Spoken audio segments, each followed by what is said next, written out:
संघर्ष हमारा नारा। आवाज दो, आवाज दो, आवाज दो। और जो जुल्म की टक्कर में, और जो जुल्म की टक्कर में संघर्ष हमारा नारा है, और जो जुल्म की टक्कर में संघर्ष हमारा नारा है। और इसी नारे को बुलंदगी से कहने के लिए आज इस वैश्विक महामारी कोरोना के अंदर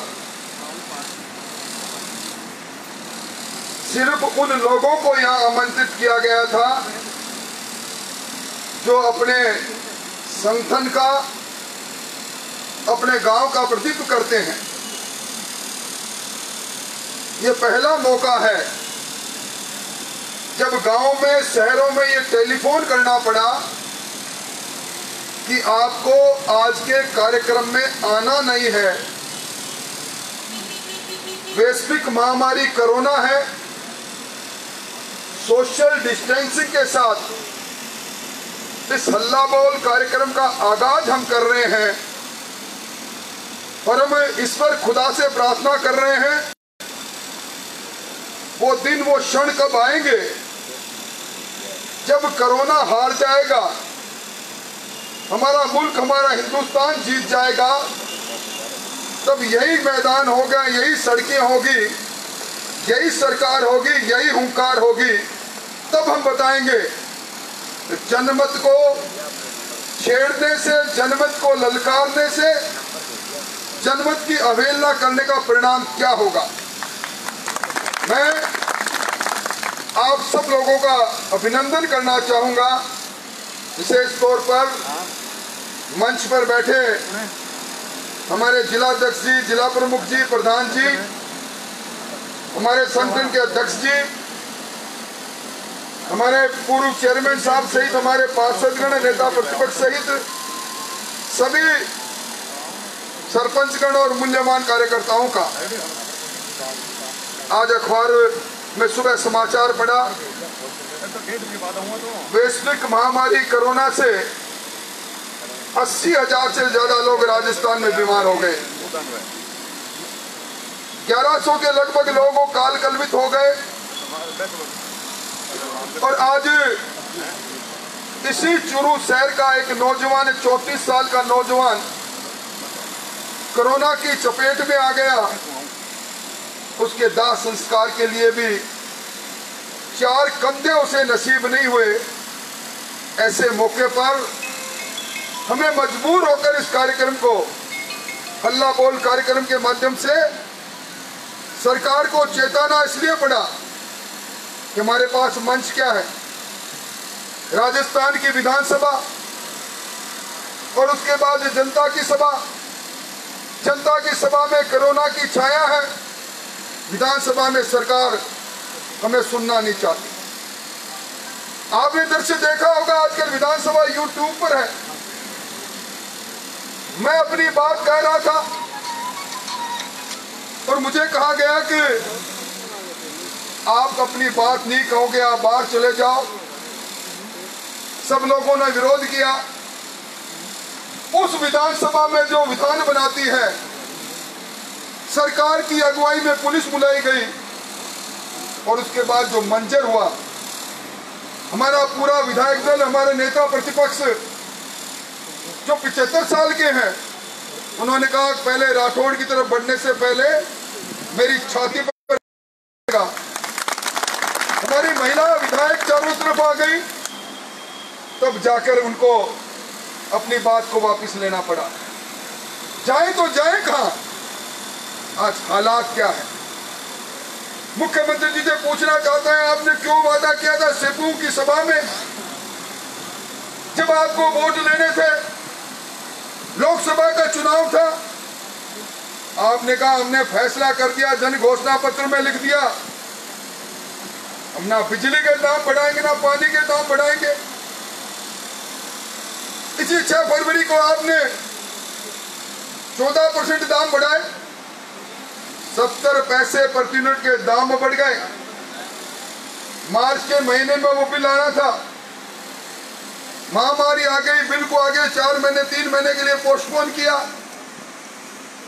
आज हर छोटे से घर में जहां 100 यूनिट बिजली लगती है, अपना बिल उठा के देख लेना। और उसके बाद अब फ्यूल चार्ज के नाम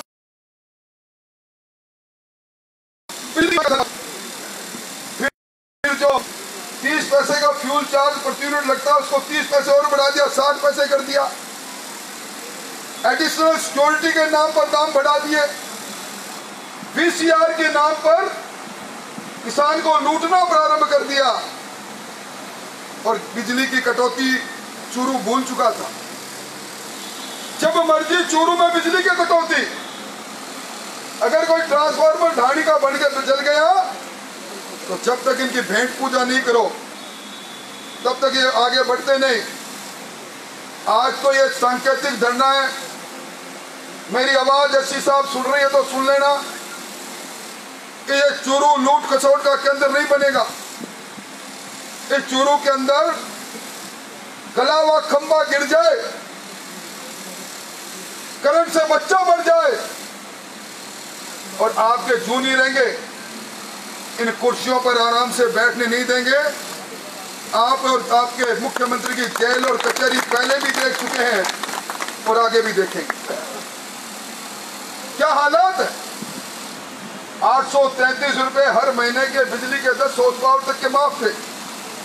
वसुंधरा जी ने निर्णय कर दिया, आपने आते ही उस माफी को समाप्त कर दिया।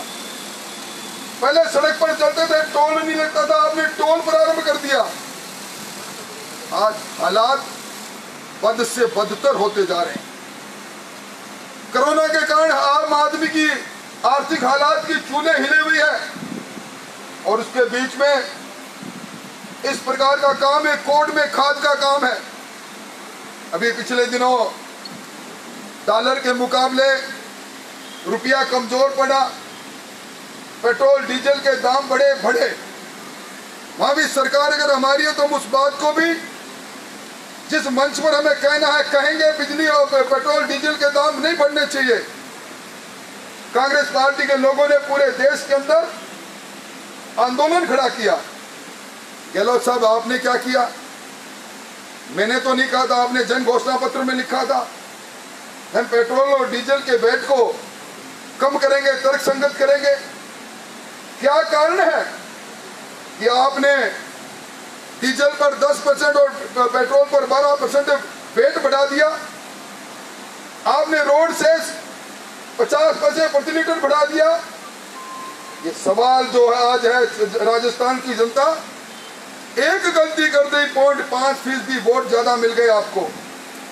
200 में से एक आदमी का मन बदला, सरकार कांग्रेस की बन गई और सरकार की हालात आपने देखी। सरकार की बुनियाद में झगड़ा, सरकार के गठन में 7 दिन लग गए मुख्यमंत्री कौन बने इस बात को तय करने में। पहली बार लोगों ने सड़कें रोकी, ट्रेन की फिश जो हमारा ट्रैक है उसकी फिश प्लेट निकाली और ये कहा मुख्यमंत्री जिसने 5 साल तक हमारे अध्यक्ष के तौर पर सचिन पायलट ने मेहनत की उसको बनाओ। आला कमान ने बात नहीं मानी। सरकार अंतर्द्वंद में घुस गई, पड़ गई। जिस घर का मुखिया ये कहे कि मैं मेरे साथी से, मेरे मुख्यमंत्री से 1.5 साल में बात ही नहीं करता, उसकी हालात तो ये होनी ही थी। और जब सरकार अंतर्विरोध से गिर गई तो आरोप लगा दिया हम लोगों पर। इस बार जिस हल्की भाषा का प्रयोग राज्य के मुख्यमंत्री जी ने किया, राठौड़ पूनिया इस तरह की बकवासें की, मैं समझता हूं राजस्थान के इतिहास में गरिमा इससे ज्यादा गिराने का काम किसने किया। इसलिए मैं कह रहा हूं हमें अपने स्वास्थ्य की चिंता भी करनी है। और अभी प्रहलाद जी ने सही कहा, हमें आप लोग आगे करते हैं, अपना प्रतिनिधि चुनते हैं तो इस दिन के लिए नहीं चुनते। जब कभी भी आप पर संकट आए, आप अपने घरों में कैद हो जाएं। जिस दिन मार्च के अंदर कोरोना आया उसी दिन हमने तय कर लिया तहसील के अंदर एक आदमी को भूखा नहीं सोने देंगे। मैं धन्यवाद देना चाहता हूं मेरे उन सारे साथियों भामाशाहों को जिन्होंने अपने पुरुषार्थ से धन में से धन में दे दिया। हम लोगों ने किट बांटने प्रारंभ कर दिए, एक बार नहीं, दो बार नहीं, चार बार। घर का चूल्हा जलता रहना चाहिए, घर के अंदर बीमारी नहीं आए, सैनिटाइजेशन होना चाहिए। हमारे गांव में गौशाला के पास तरबूज हो चाहे खरबूज हो पहुंचने चाहिए। हमने वो सारा काम किया। एक दिन लगातार 33 दिन तक हमारे अपने इस चूरू को अपने परिवार को छोड़कर अलग नहीं गए। कहां चले गए थे कांग्रेस के लोग? आज कहते हैं कि मैं रहनुमाई करेंगे यहाँ की। आज जिस प्रकार की बात अभी नेता प्रतिपक्ष विमला जी बोल रही थी, मैंने मेरी जिंदगी में ऐसा भ्रष्टाचार का तांडव कभी देखा नहीं। आज चूरू के अंदर रोज नोटिस निकलते हैं, रोज नोटिस वापस जाते हैं पैसे लेकर। आज है कानून की बात ही मैं क्या करूं? कानून के लिए हमें 2 तारीख को निश्चित तौर पर आज चूरू के ग्रामीण क्षेत्र में रोज चोरियां हो रही है। एक चोरी बरामद हुई तो बता देना मेरे को। ये लुटेरे रोज राजगढ़ की सड़क पर खड़े मिलेंगे, रतनगढ़ की सड़क पर मिलेंगे, ये जयपुर जाने वाली सड़क पर मिलेंगे। वहां लूट खसोट जारी रखते हैं। हमारी रहनुमाई की बात करते हो। किस प्रकार का राज दे रखा तुमने? आपने कहा था ना कि बेरोजगारों को भत्ता ही दे देंगे। 10+2 किए हुए राजस्थान में 28 लाख नौजवान बैठे हैं। 67,000 को भत्ता देने की शुरुआत की और 1 साल बाद बंद कर दिया। आज एक काम बता दो मेरे को। या गांव के सरपंच बैठे हैं, मूलाराम जी बैठे हैं, एक काम बता दो जो गांव में नरेगा भी, वो भी केंद्र सरकार की योजना है और उस योजना में भी मोदी जी ने राजस्थान को 2880 करोड़ रुपए एक साथ दिए। योजना बंद नहीं होनी चाहिए। उसके अलावा कोई काम और बताओ। अभी मूलाराम जी कह रहे थे ट्रक खड़े हैं। धन्यवाद देना चाहूंगा देश के प्रधानमंत्री जी को। प्रधानमंत्री गरीब कल्याण अन्न योजना में राजस्थान के 4 करोड़ 42 लाख लोगों को 5 महीने तक परिवार के हर सदस्य को 5 किलो गेहूं और 1 किलो दाल के हिसाब से राजस्थान के अंदर हर महीने 600 करोड़ का अनाज इन 4 करोड़ 42 लाख लोगों के पास जा रहा है। ये 5 महीने तक जाएगा। आज राजस्थान के अंदर प्रधानमंत्री गरीब कल्याण योजना में 22 जिले जो चिन्हित किए गए उसमें हमारा जिला भी है। पर दूर शासन पर, प्रशासन पर उस योजना के अंदर 25 अलग अलग तरह के काम हो सकते थे, पर इसलिए नहीं करेंगे कि नरेंद्र मोदी का नाम नहीं हो जाए। आज हमारे यहाँ कितने किसान ऐसे हैं जो केसीसी से बकाया है। हर किसान को किसान क्रेडिट कार्ड के साथ जोड़ने के लिए इस हिंदुस्तान में 2 लाख करोड़ रुपए का प्रावधान आत्मनिर्भर भारत योजना में किया। हमारे खुरपका मुंहपका की बीमारी से हमारे पशु वंचित रह जाए 13,336 करोड़ का प्रावधान किया है। किन किन बातों को कहां से शुरू करें, कहां खत्म करें, आज हालात क्या है। इसलिए भाइयों ये सोशल डिस्टेंसिंग का मामला है। हम लोगों ने कहा भी किया, हम सीमित संख्या में बैठे हैं, दूर दूर बैठे हैं, पहली बार लोगों को रोकने का काम किया है। जिस किसी से बात करो, मैं समझता हूं कि जनता के साथ सीधा जुड़ा रहने वाला ये बिजली विभाग, इनसे कोई पूछे आपकी औकात कैसी हो गई? क्या आप पुराने सिस्टम को, चाहे ऊंट वालिया का हो चाहे रामसरा को उखाड़ फेंको? आपकी हिम्मत कैसे हो गई? तो VCR के नाम पर जो पैसा दे दे वो ठीक, एक एक किसान पर एक एक दिन में 2-2 बार। इसलिए भाइयों, बात कहें तो बहुत लंबी है। आज जिस प्रकार की हालात बनी है, मैं समझता हूं कि अब मजबूरी से हम इस बार इस धरने के माध्यम से सरकार को चेताने आए हैं।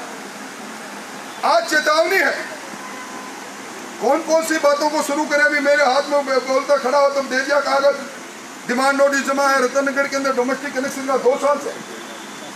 हमें इन सारे सवालों का जवाब लेना है और सारे सवालों का जवाब भी लेंगे और हक और हकूक की लड़ाई भी लड़ेंगे। इसलिए आज जो किसान है, कल मैं तारानगर में था, वहां पूरी जानकारी लेकर आया।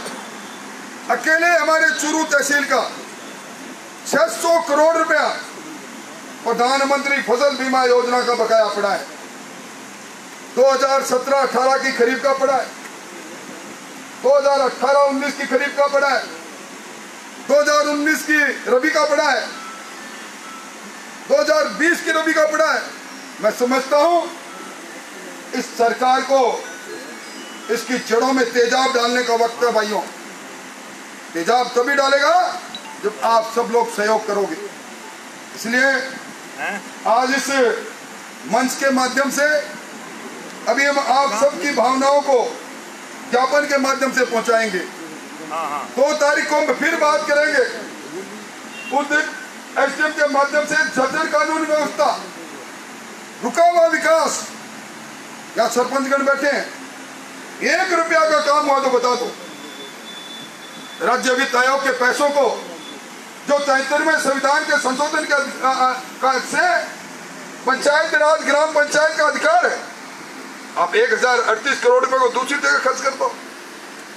आज 5 सितारा होटल में आप 34 दिन तक कैद रहो, लोग कोरोना से मरते चले जाए, टिड्डी के हमले से लोग ग्रस्त हो जाए। मैं धन्यवाद देना चाहूंगा केंद्र सरकार के राज्य मंत्री को। टिड्डी के नियंत्रण के लिए हमारे प्रमुख जी ने, हमारे MP साहब ने, हम सब लोगों ने बात की, यहाँ हेलीकॉप्टर आया, समस्या का समाधान आंशिक हुआ है, अभी और भी बात को अपने को आगे चलाना है। इसलिए भाइयों, 2 तारीख को आप सबको मेरी हाथ जोड़कर प्रार्थना है, आप में से एक वंचित नहीं रहना चाहिए। 2 तारीख को मेरे निवास से हम फिर संख्या की बढ़ोतरी नहीं करनी, हमें और ज्यादा लोगों को नहीं बना, लोगों को आज है लोगों को आना है। कोई आने के लिए आग्रह करे तो उसे क्षमा मांग लेना, मौका आएगा इस कोरोना के जिस दिन। और मैं कहना चाहता हूं और ऐलान भी करना चाहता हूं, जिस दिन कोरोना की गई, हम यहाँ बेमियादी पड़ाव डालेंगे, 25,000 किसानों के और नागरिकों के साथ डालेंगे और जिले की समस्याओं को लिए वहीं का हल कराने के लिए पूरी कोशिश करेंगे। और अब ये हमारे मोचीवाड़ा में वार्ड नंबर 7 में 50 वर्षों से पावर हाउस चल रहा था, बंद कर दिया। इन सारे सवालों के लिए, बुनियादी सवालों के लिए ये संघर्ष का मौका है। इसलिए आज अभी हम ज्ञापन देंगे। ज्ञापन में जो आपकी और समस्याएं का कोई अगर पत्र परिपत्र आप लेकर आए हैं तो हमें निश्चित तौर पर दे। ज्ञापन में हमें वही लोग जाएंगे, यहाँ मेरे को अभी बता रहे थे, प्रमुख जी ने ऐलान किया है कि रामसरा और ऊंटवालिया के लोगों के साथ आप बेमियादी धरने पर बैठेंगे। प्रमुख जी, इन हुक्मनारों में इतनी हिम्मत नहीं कि आपकी बात को टाले, आपकी बात को भी करेंगे। और मैं रामसरा के सब लोगों को ये कहना चाहूँगा, अगर आप धरने पर बैठोगे तो आपके साथ धरने पर आपका एक सेवक भी आपके साथ बैठेगा, आपकी बातों को पूरा करवाएंगे। आज आप सब लोग आए, क्योंकि 1 बजे हमें ज्ञापन देना था, 1:02 हो रहे हैं। मैं मेरी बात को समाप्त करूंगा। लंबी बात उस वक्त करेंगे जब 2 तारीख को हम फिर मिलेंगे। 4 तारीख को हमें कुछ ज्ञापन देना है। अब मैं जिला अध्यक्ष जी से कहूँगा कि वो हमें कहें कि हम किस प्रकार ज्ञापन देने में कौन कौन जाएंगे, और मैं मेरी बात समाप्त करूं उससे पहले सिर्फ 4 नारे गगनभेदी लगने चाहिए। इस ओर से उस छोर तक एक आवाज निकलनी चाहिए, आवाज दो, आवाज दो, आवाज दो। और जो जुल्म की टक्कर में, जो जुल्म की टक्कर में, जो जुल्म की टक्कर में, बहुत धन्यवाद।